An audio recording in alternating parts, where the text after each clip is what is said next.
Apple pastille is a godsend for lovers of homemade and natural sweets. It can be cooked in the oven, but the presence of a dryer for vegetables and fruits will facilitate the preparation of homemade pastilles. In the recipe, I indicated a cooking option with sour apples with added sugar.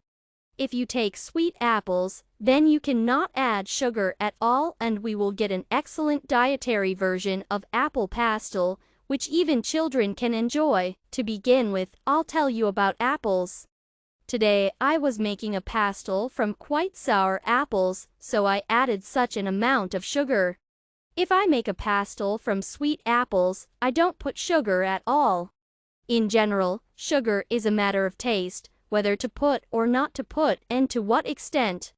Apples should be rinsed under warm water. Next, you need to separate the core and cut the apples into pieces. When processing large quantities, it is convenient to use a knife, as in the photo. We put the apples in a large and deep saucepan, pour water, and put it on medium heat. Cook for about 20 minutes until softened.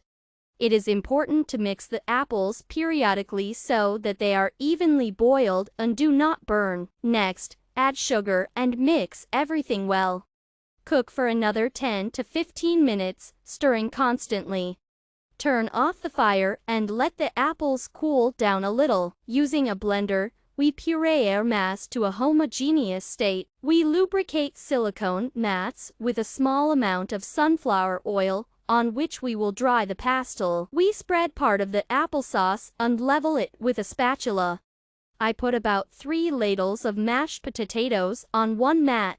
We put it to dry for 8 to 10 hours in the dryer. The temperature is 60 degrees. The finished pastille should be dry and not sticky to the hands. The time adjusts itself, since depending on the applied layer of puree, the drying time will be different. We take out our pastille sheets and use scissors to cut them into strips. We twist the pastille into tubes. We put it in a jar or any container that can be closed with a lid. Under the lid, the pastille can be stored for a long time.